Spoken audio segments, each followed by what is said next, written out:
Hello viewers, আসসালামু আলাইকুম। কেমন আছেন সবাই? আশা করি সবাই ভালো আছেন, আমিও ভালো আছি। তো আজকে আমি নিয়ে এলাম আপনাদের মাঝে নতুন আরেকটি রেসিপি। তো এই রেসিপিতে আজকে আমি আপনাদের মাঝে শেয়ার করব শীতের সবজি ফুলকপি আলু দিয়ে কাতলা মাছের পাতলা ঝোল। তো ঝোলটা পাতলাও হবে না, ঘনও হবে না, মিডিয়াম টাইপের। তো চলুন কথা না বাড়িয়ে চলে যাব মূল রান্নায়।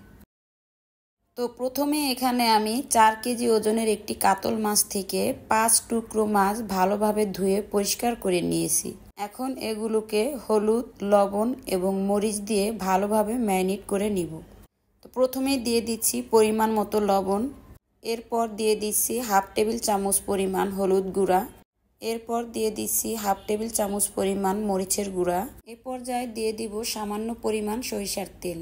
এটা আপনাদের হাতের কাছে না থাকলে স্কিপ করতে পারেন। এখন আমি মাছগুলোকে ভালোভাবে ম্যারিনেট করে নিব, আর ম্যারিনেট করা হয়ে গেলে চলে যাব চুলাতে। তো চুলাতে আমি একটা প্যান বসিয়ে দিয়ে দিচ্ছি পরিমাণ মতো তেল। তেলটা যখন ভালোভাবে গরম হয়ে যাবে এ পর্যায়ে দিয়ে দিব এক এক করে আগে থেকে ম্যারিনেট করে রাখা মাছ। এ পর্যায়ে মাছগুলো আমি আলতোভাবে 2 পাশ ভেজে নিব। খুবই সাবধানে উল্টাতে হবে, তা না হলে ভেঙে যেতে পারে।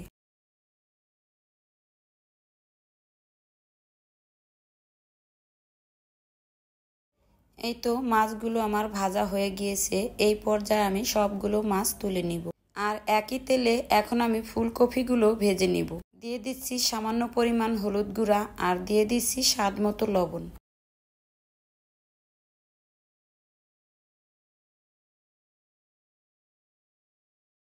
এই তো ফুলকপিগুলো আমার ভাজা হয়ে গিয়েছে, আর এই তেলে আমি এখন আলুগুলো ভেজে নিব। দিয়ে দিচ্ছি স্বাদ মতো লবণ, আর দিয়ে দিচ্ছি সামান্য পরিমাণ হলুদ গুঁড়া। এখন আলুগুলো আমি সেমভাবে 2 থেকে 3 মিনিটের মতো ভেজে নিব। এই তো আলুগুলো আমার ভাজা হয়ে গিয়েছে। এ পর্যায়ে এখন আমি সেম প্যানে দিয়ে দিব রান্নার তেল। তো পরিমাণ মতো তেল দিয়ে দিচ্ছি পেঁয়াজ কুচি এবং স্বাদ মতো লবণ। এ পর্যায়ে পেঁয়াজটাকে আমি 1 মিনিটের মতো ভেজে নিব। এ পর্যায়ে এখন আমি দিয়ে দিচ্ছি পেঁয়াজ এবং জিরা পেস্ট। এখন দিয়ে দিচ্ছি 1 টেবিল চামচ পরিমাণ আদা পেস্ট, আর 1 টেবিল চামচ পরিমাণ রসুন পেস্ট।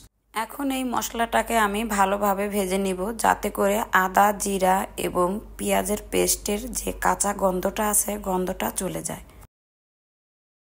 এখন দিয়ে দিচ্ছি সামান্য পরিমাণ পানি। যেহেতু আমি গুঁড়া মশলা ব্যবহার করব, তো গুঁড়া মশলা ব্যবহার করার আগে সামান্য পরিমাণ পানি না দিলে দেখা যাবে মশলাটা পুড়ে যাবে। তো এখানে আমি দিয়ে দিলাম হাফ টেবিল চামচ পরিমাণ হলুদের গুঁড়া, আর 1 টেবিল চামচ পরিমাণ লাল মরিচের গুঁড়া। ঝালটা আপনারা আপনাদের টেস্টের উপরে ডিপেন্ড করে কমিয়ে বাড়িয়ে নিতে পারেন।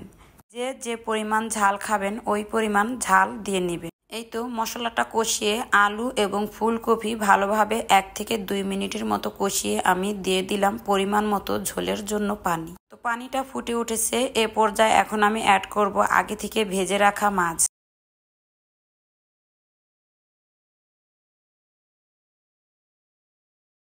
এ পর্যায়ে ঢাকনা দিয়ে ঢেকে বেশ কিছু সময় ধরে মিডিয়াম আঁচে রান্না করে নিব। গ্রেভিটা কমে এসেছে, দেখতেই পাচ্ছেন আমার রান্নাটা হয়ে গিয়েছে। তো এ পর্যায়ে এখন আমি অ্যাড করব ধনিয়া পাতা কুচি। ধনিয়া পাতা কুচি দিয়ে আমি আরও 1 মিনিটের মতো রান্না করে নিব।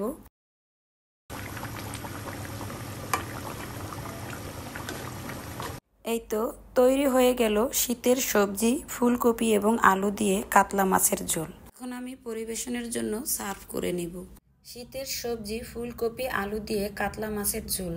এই রেসিপিটি যদি আপনাদের ভালো লেগে থাকে প্লিজ আমার চ্যানেলটিকে একটি সাবস্ক্রাইব করে দিবেন, আর পাশে থাকা বেল আইকনটি ক্লিক করে রাখবেন। এতে করে আমি নতুন কোনো ভিডিও ছাড়া মাত্রই আপনার কাছে নোটিফিকেশন চলে যাবে। তো আজকে এই পর্যন্তই, আবারও ফিরে আসব নতুন কোনো রেসিপি নিয়ে। সেই পর্যন্ত সবাই ভালো থাকবেন, সুস্থ থাকবেন। আল্লাহ হাফেজ।